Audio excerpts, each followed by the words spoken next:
Hey guys, listen up to this podcast because it's practical, it's physical, it's looking at physical capital and how you can invest in it. We're going to talk about moving your body, we're going to talk about what you put into your body, and we're going to talk about how your body is actually sacred.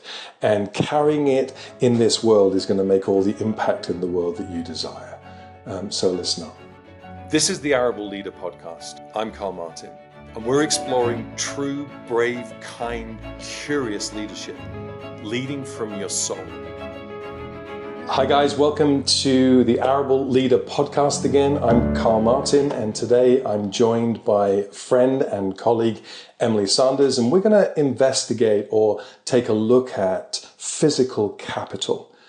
How our physicality interacts with all the other forms of capital and how we might invest in that capital for a lasting return. So, Emily, great to have you with us. Take it away. All right. Well, Karl, it's great to be with you today.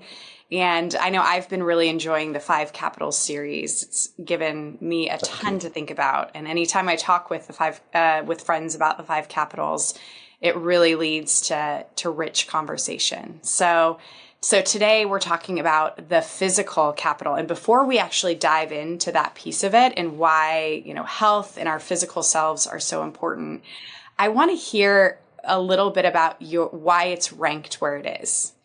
Because obviously it's kind of a forced ranking between those 5, which is important. And so you've put spiritual as number 1. Yeah. Relational as number 2, intellectual as number 3, yes, physical as number 4, and I know you've already talked quite a bit about financial. Yep. Tell me about why physical is situated where it is in that list. The main point I'm trying to make with that is that most people and most of our culture ranks financial capital as number 1. And although we don't like to think of it that way, that's how we act. And the truth is what is done. And so that's the bigger point. And the second big point is that relational and spiritual capital are lasting capitals. The other 3 are temporary capitals. So you could argue, and I often argue with myself around whether it's the physical or the intellectual capital is higher than each other. I think I landed on intellectual capital being more important than physical capital just because what you think about, you bring about. Your life moves in the direction of your thoughts. And so having a healthy mindset that is growing and learning and humble and applying that stuff to your life will help you have better physical capital. And so, you could argue the other way around. I know you could. And I often find myself doing, if you're not showing up healthy in your body, in your sleep patterns, in your eating patterns, then you're unlikely to show up thinking well. But, I don't think it's that deep. I think it's more important that you understand the bottom ranking of financial and the top ranking of relational and spiritual, because they are the lasting, I would argue, eternal capitals. Got it. Okay. So it sounds like the top pieces, they guide the lower pieces. You're more likely to get the lower pieces right if you've got the top pieces correct. That's exactly right. And you're supposed to take those lower pieces and invest upwards for a lasting return. Okay. So in your book, The Cave, the Road, the Table, and the Fire, there's a line that I think is so poignant that I'm just going to read your words back to you here quickly and just ask you to expound upon it a bit more. But you said, much is being spoken, written, and advocated about self-care and how we must prioritize your mental and physical well-being. These practices might well be soul care. Yes. So tell me how you take care of your physical being is truly soul care as well. Well, firstly, the point I'm trying to make is that if you don't have a cadence and a rhythm to your life, then you're not going to take care of your life and you're not going to show up well in your life. And so that's the discipline creates habit, which creates lifestyle piece that I'm advocating everyone does some business with. But to your point, I think you only get one body. Not just I think that, it's factual, isn't it? You only get one body. And this thing is supposed to carry you through this life, this 70, 80, 90, 100 years if you're lucky and you work at it. And so you have a responsibility, both to yourself and to your calling or your purpose and to the people around your life to attend to this, because it carries everything. And so how you sleep, how you rest, what you eat, whether you move and how often you move will dictate to a large extent the outcomes of your life and your ability to relate to people, and your ability to do business, and your ability to make money, and your ability to make an impact in the world. I think, I mentioned before, I've been quite struck by the biology I learnt when I was a kid around the 7 signs of life. Mrs. Gren was the acronym we used. Something is alive if it's moving, if it's respirating, if it's sensing, if it's growing, if it's reproducing, if it's excreting, and if it has nutrition. And those 7 signs of life might be applied to how you care for your body and you care for your life. Are you getting rid of things? Are you multiplying things or just growing things? Are you moving your body so that it's active? And so I'm really, really obsessed by the fact that we are a whole, that we have integrity, and that you can't get away with saying I'm a spiritual being or a spiritual person, therefore I don't need to look after this body. No, your physicality is connected to your spirituality. You can't get away with saying I'm a rational person and therefore I'm not worried about physical fitness or moving or eating or drinking well because I'm just a thinker. I'm an intellectual. No. The quality of your thinking is connected to the quality of your eating and your drinking and your moving. You can't get away with saying I'm an instinctual person, therefore I'm just a doer. I go after things, so I'm not interested in my spirituality or my. No, it is all connected, and I think the process of connecting those things and the intentionality in connecting those things is what I would call soul care, which I think is foundational and fundamental to good leadership. Mm-hmm.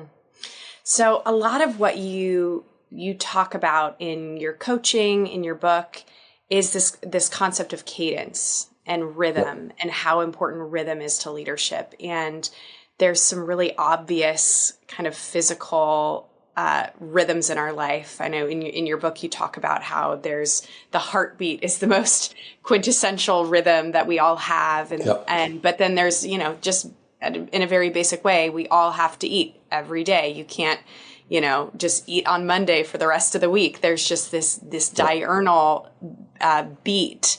And why do you think that is? Why do you think that we've got these kind of physical needs that we have to attend to, not just once in a while, but every single day? I don't know, but I do have some guesses.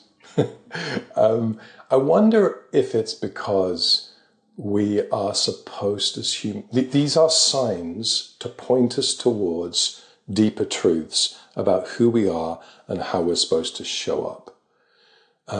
Maybe it's because a humble person is a growing person and a learning person, and the necessity to eat and drink and go to the bathroom and sleep and in every given day reminds us that we're not God, that we're not immortal, that we have needs and we have to attend to those needs. And it's just a constant reminder to keep us humble so we don't get ahead of ourselves. We're also awesome, by the way, but we are contingent on some other parts of life.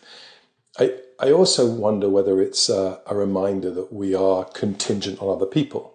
I don't know whether this is true because I wasn't around in Neolithic times, but I wonder whether the rest thing, you'll need to sleep and not be awake and not on your guard, is partly to do with your need for other people to keep watch.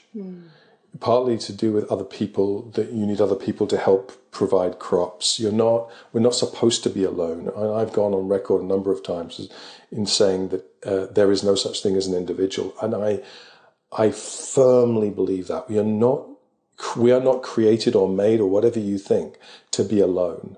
And every time we find ourselves alone and the sole arbiters of truth, we end up in difficult places. And I think these rhythms and cadences are given to us in the world in order to connect us to other people who are supposed to complete us.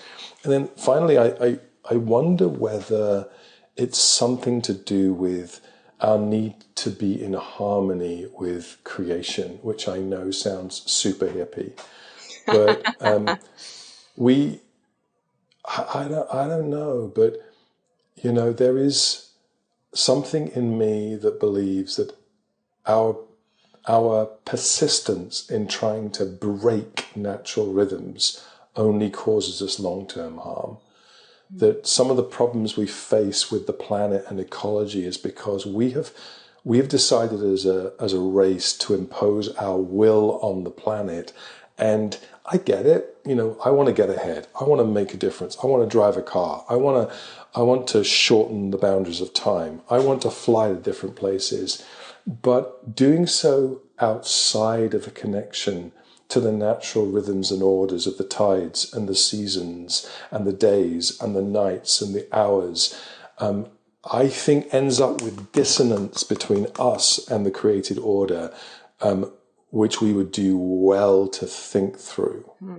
That was I don't know if that made any sense. It absolutely did. I think it ties together in terms of, you know, we need to humble ourselves.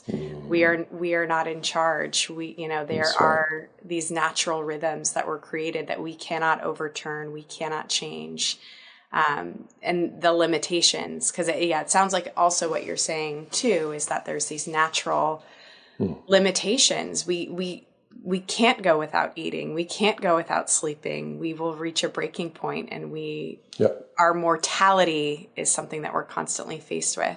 And you know, you also think of the ways in which we're trying to supersede the natural world. We're using all our resources and all our wealth and all of this, but there's this, if you think about physical health, you know, certainly there's people who have a leg up in terms of being able to buy the plunge pools and the ice baths and the saunas and the supplements and all of that. But ultimately, a lot of health comes down to just sheerly discipline, putting in the work. You know, you can be the richest person in the world, but you can't, muscles don't form on your body by purchase, you know?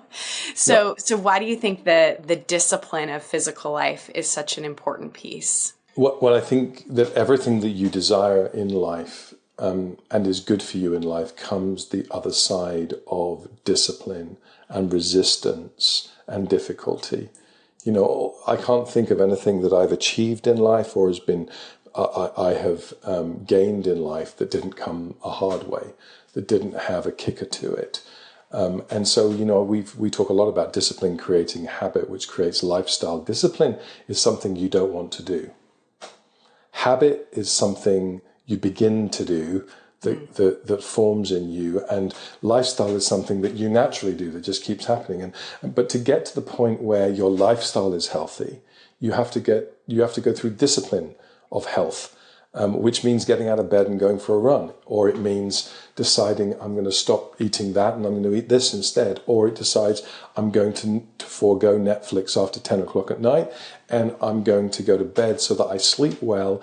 Or, you know, there are like 100, maybe more than 100 things that you can do which you don't want to do.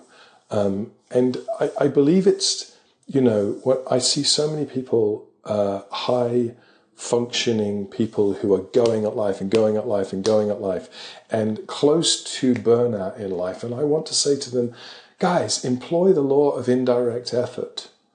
You know, if you want great success out there, don't pursue great success out there, pursue great health in here. And the great health in here might be saying no to doing some things and saying yes to attending to some things. You know, if I rest well, I work well. If I don't rest well, I don't work well. And you can get away with it. I mean, you said, you know, it doesn't work. Well, it does work in the short term sometimes. That's the problem. Kind of, you know what it's like. You can give yourself to, for this month I've got to work 16 hours a day, and I've got to not have a weekend, and you can survive that. You can decide not to eat for a few days, and you're probably going to be fine.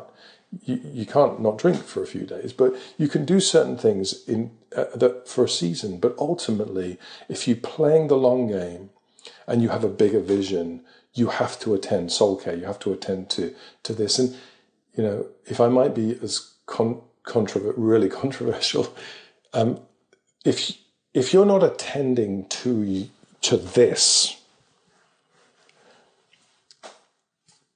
then you're not going to be successful with that. Ultimately, be really suspicious if the leader that you're currently clarify this and that, especially for those who can't see your great hand gestures. If you're not attending to your body and your physicality and your pattern and your sleep and your nutrition and all these things, and you're wanting to have success in your business and in your finances and in your impact in the world, give up and go home. It will break down at some stage.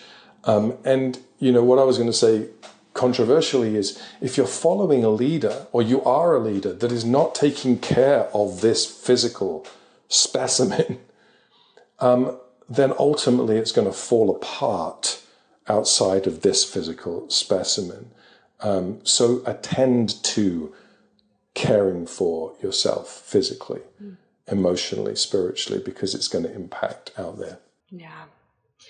So I'm curious to know, Karl, what your thoughts are in terms of the way that we care for ourselves physically, in terms of the habits. I'll use that word instead of discipline.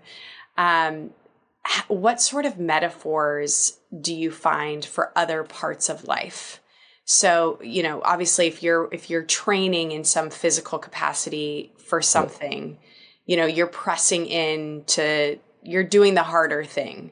Or, in nutrition, you're not eating the thing you want to sometimes. What are the principles that we can extract, that we can apply really broadly to our lives? I think there are things that are, for the most part, the things that you care for physically are things that are unseen.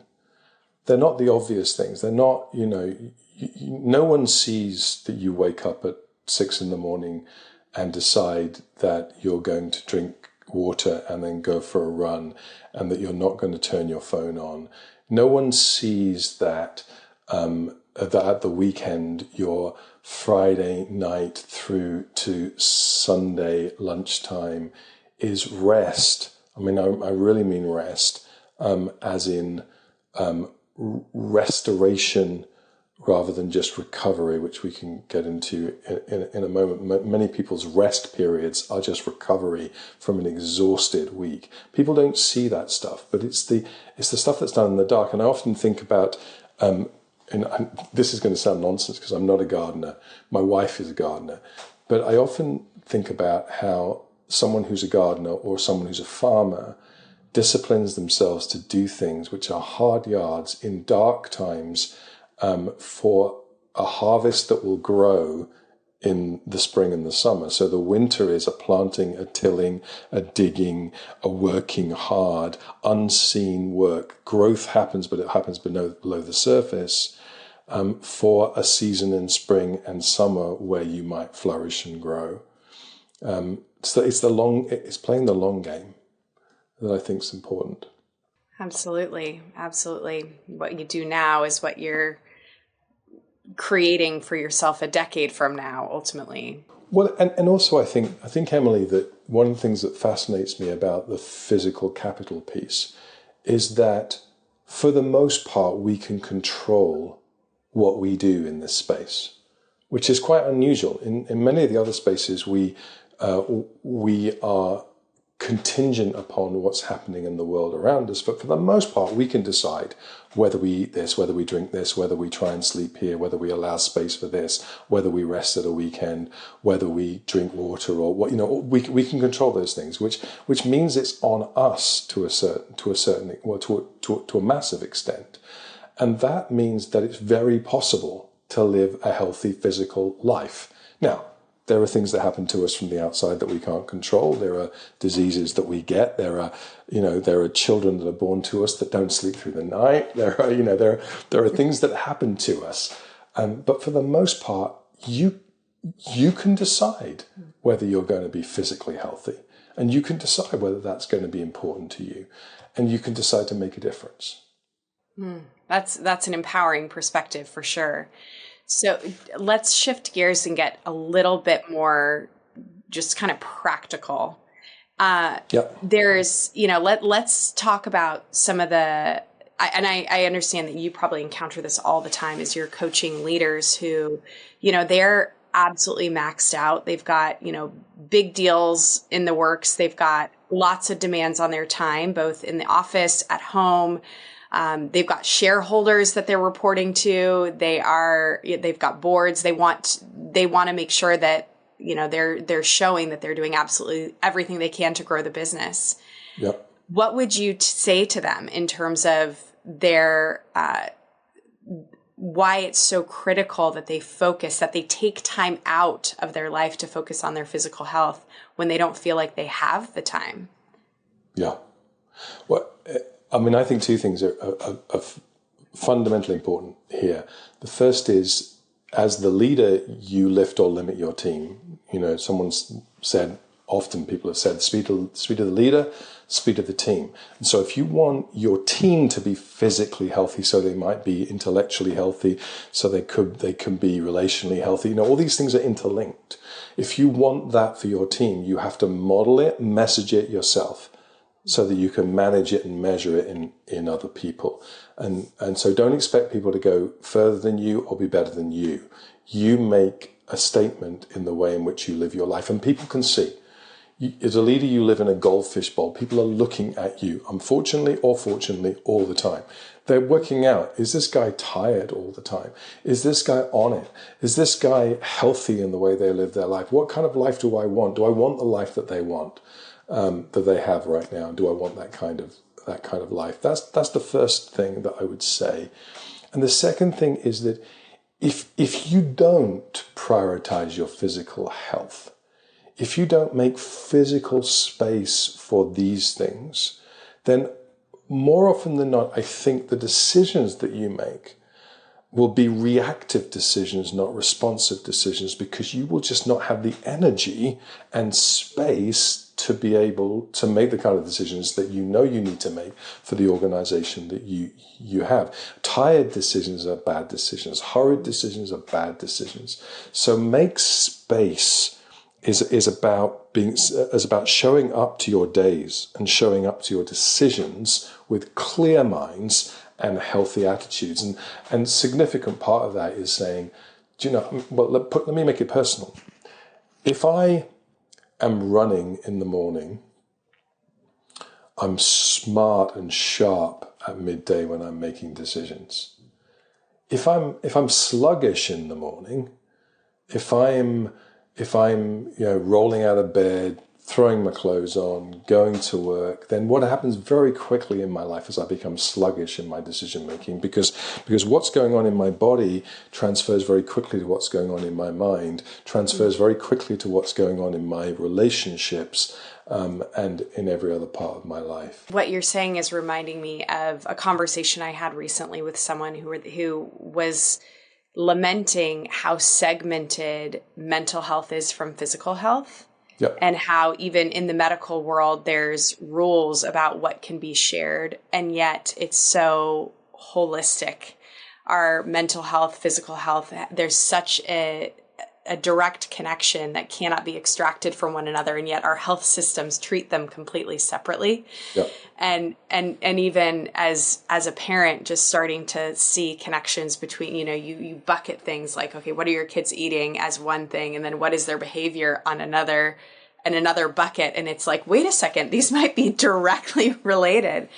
So okay. So it sounds like what you're saying is for the leaders, especially the leaders who listen to this podcast, that, their effectiveness, we delude ourselves into thinking that, you just got to push harder, put in more time, all of that, but you're actually working against yourself at a certain point. There's kind of this bell curve of effectiveness. Yeah, absolutely. And, let me give you a piece of advice that's really helped me and is helping me. Because, by the way, as you can see, I'm not the finished article. I'm not the perfect example. If I'm speaking this stuff to you, I'm preaching this stuff to me. I'm in a constant war against the resistance, which is, I'm 56 years of age, and I want to be going at this for the next 20 years at least. And in order to do that, I need to be on it physically, because the predisposition of my family history is to not live very well and very long. And I am determined I'm going to live long and I'm going to live healthy, which isn't just a mindset shift. It's also a physical shift. I cannot settle for living a sedimentary life, although I could sit here all day and talk to people. I've got to go after some things, and I'm in that constant war. One of the ways in which I've tried to do that, Emily, is I'm learning to separate goals from objectives, because, as you know, we've known each other long enough.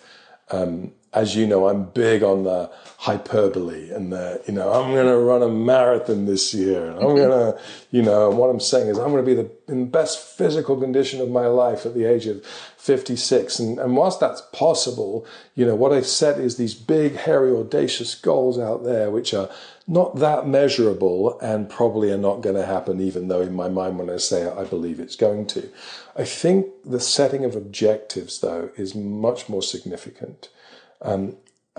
Today I'm going to walk a mile, or I'm going to run 2, or this morning I'm not going to drink coffee, I'm going to drink water, or I'm going to go to bed at 9 o'clock every night this week, is a much better way of approaching physical health than by the end of 2025, I'm going to run a marathon. Now, it's helpful to have some of those big pieces as targets, but it's not helpful to spend your life focusing on those things, because you're setting yourself up not just for failure, but also to miss out on the moments of your life, which are about walking the mile, drinking the water, sleeping the sleep, all those things as well. So the difference between goals and objectives has been super helpful for me. Yeah, no, that it shifts the focus. Absolutely. Yeah. It's Brailsford's the aggregation of marginal gains. If I can become 1% better today, and I do that every single day, I become 37 times better at the end of the year. And the point is not to focus on 37 times better. The point is to focus on the 1% better, the 1% better, the 1% better. Yep. Yep. These just incremental steps done daily. Yeah. The atomic habits idea. So it reminds me of my brother. He works in mental health, and he uses 2 questions with people. And it's, you ask yourself, what do I want? And, it might be, I want to go to bed, or I want to sleep in, or whatever. And then you ask yourself the second question, what do I want more? And that might be kind of more aligned with the objective. And then that's the clarifying. It's like, no, I want to be the person who can run the marathon at the end of the year. So I will get up. I will run right now. Yeah. But it's kind of an honesty piece as well. It's like, what do I want? Yeah, I just want to sleep right now. What do I want more? That's good. So I've found that to be helpful for sure. So let's talk about, what is it that you're doing as a 56-year-old man these days? I know you travel a ton, I think, and you're in different time zones all the time. How do you practically build physical health habits into your life with your schedule? Great question, Emily. Putting you on the hot seat today. Well, I said to someone the other day, never answer a question with great question. It's just you pausing for time to think through an answer. It's all questions are great questions, all right? Well, maybe they're not. Just a few things that I try and do. Do I succeed all the time? No. But the first thing is I refuse to succumb to time zones. I think they're kind of an invention of our world. I mean, I know they're not there, but I can't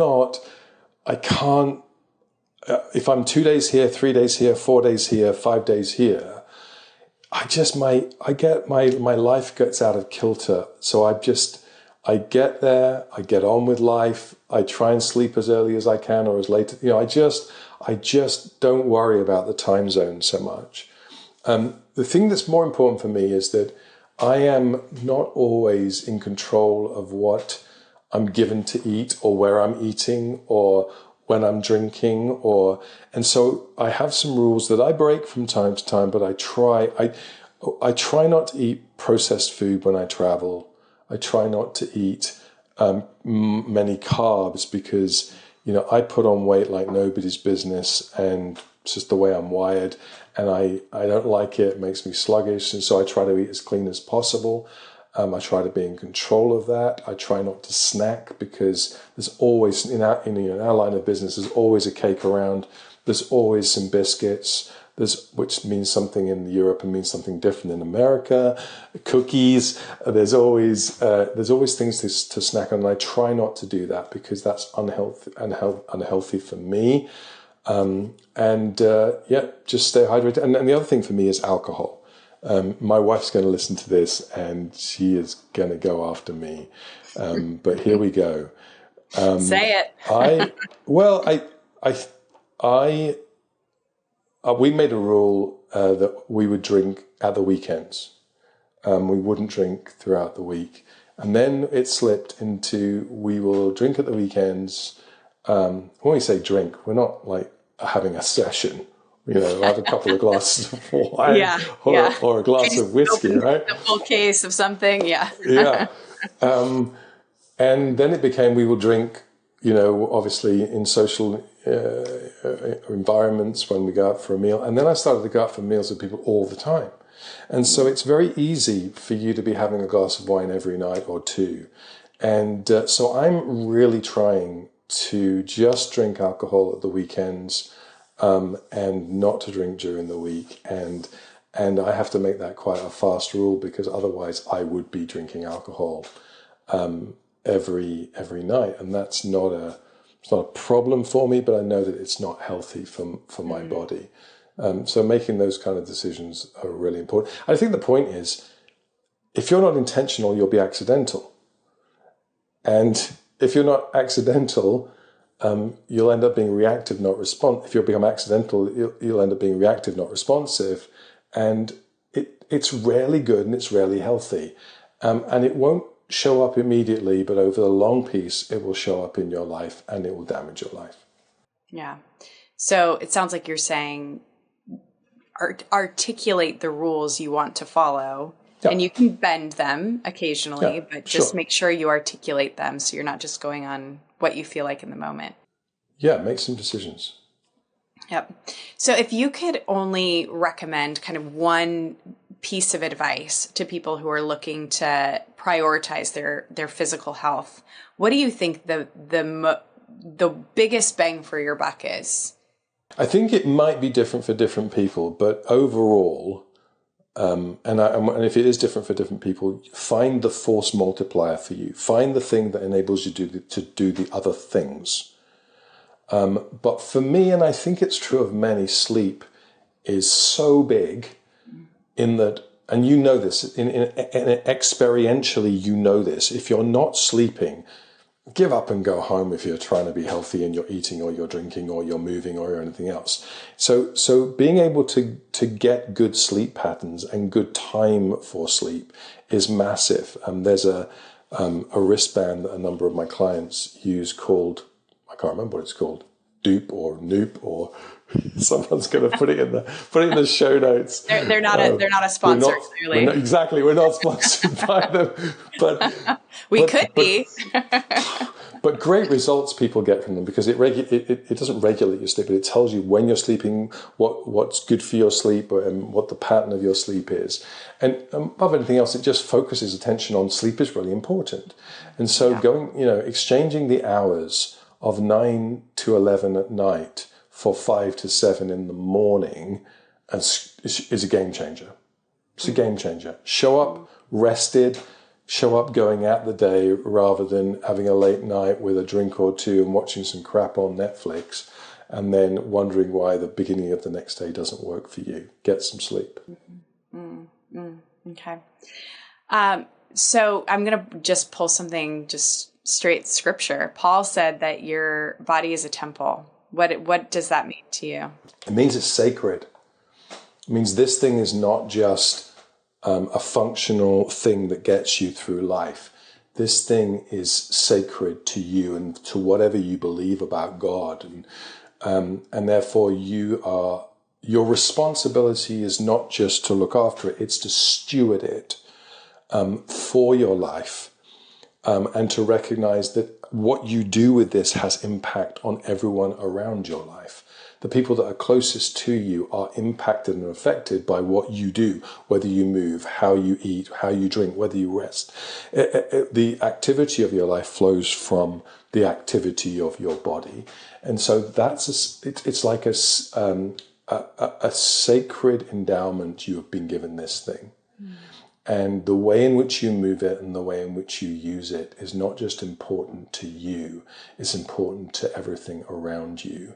Care for it. It really is a spiritual thing.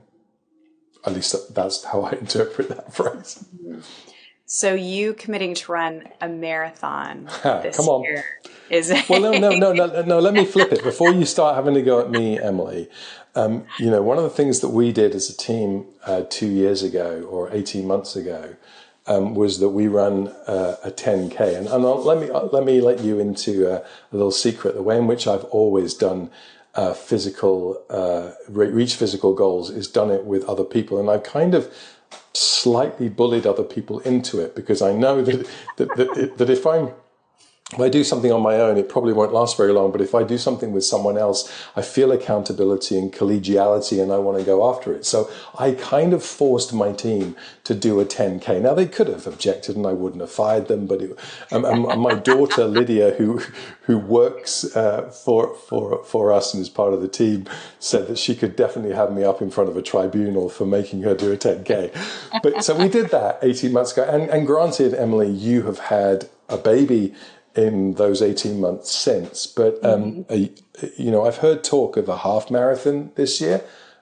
Is that what you say? Yeah, that was a flippant yeah. But, we're looking for a commitment here on publicly. A public commitment. Yeah, that was a very flippant yeah. Sure, Karl, sounds great. No, I agree with you, though. Having something that is a date on the calendar that you have to back into and put plans around, and running in particular is something I do not enjoy it so much. However, it's one of those where you push through, you do it. There are these natural rewards. It is as though we've been created to once you engage there, you do start getting a bit addicted to it because it feels feel like you're optimizing, and when you push yourself physically, there's benefits just in every area of life. So I think there's some science there, Emily. I think there just might be, but yeah. So we'll have to do some research and find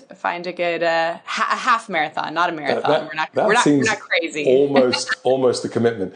Let me tell you a little story because this might be interesting to those listening. I got a direct message on Instagram from a guy about a week ago, and I just actually responded to him. A young guy who said he just started an online fitness business, and he was an online fitness coach, and he was into nutrition, and he would be really willing to put a program together for me, and he wouldn't charge me, but if I would chart my journey and put it on Instagram, and he would help me with accountability, and he would help me with a program to get myself to peak or optimal fitness. And I played that message to one of my friends who just about died laughing and said he'd probably seen a picture of me and decided I need to work on my six pack or something. And but here's the thing: good for him. Good for him to reach out and go, there's an opportunity, I'm doing something, I'll have a go. And so news, I decided to say yes. And amazing. And so I'm going to go on whatever regime he tells me I got to go on, because I really do want to be in peak physical condition. And one of my daughters said, as long as we don't have to do a before and after shot, and people have to put up with me in a bathing suit on Instagram or something, then we'll be good. So I promise that's not going to happen. Okay. But I do promise that I'm going to have a go at it. And I'm going to work on the nutrition piece, and I'm going to work on the supplements piece, and I'm going to work on the all-round health piece, because what I've realized, seriously, what I've realized is that I don't think I'm stressed, but my body keeps the score.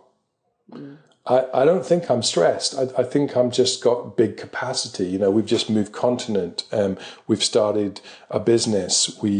I've moved career. We've got four kids who are not kids anymore. There's just everything's changing for us. And I don't think I'm stressed, but my body keeps the score. And so there are reactions I have in my body, like I sometimes get kidney stones, like I get a rash on my forehead that you might see even on this podcast if you're watching. And it's not because I'm unwell. It's because there's something about attending to the physical world, which is not just vital, but your body will begin to fall down if you don't attend to it. Yeah, it gives us signals, right? Yep. All right, that's all I got for you today, Karl. Well, that's amazing, and I want to do a kind of a disclaimer at the end of it. Everyone's different, and everyone's body is different, and no one here is claiming that they have all the answers. All I'm encouraging you to do is to treat it as important. I would say sacred. You might say important. But what you put into your body, and whether you move your body, and how you rest your body, and how you restore your body, this is like the vehicle that's going to carry every idea that you have, every relationship that you want, and every impact that you're supposed to have in this world. So in the same way that you would want to look after your car if you were a driver, or your golf clubs if you were a golfer, I don't know where this is going. Attend to this, because it will make all the difference in the world. If you have thoughts around it, please DM us. We'd love to hear more. So I'm hearing care for your physical self at least as well as you care for your golf clubs. If not, a little bit more. Just use that as the bar. That's exactly it. Emily, thank you so much. Absolutely. It's always great to talk, and I'm sure we'll be back on again soon. All right. Sounds good. You've been watching The Arable Leader with Karl Martin. Subscribe for more episodes with great leaders. And you can also listen to The Arable Leader wherever you get your podcasts. For more resources for leading in a healthy way, visit arableco.com and check out Karl's new book, The Cave, the Road, the Table, and the Fire: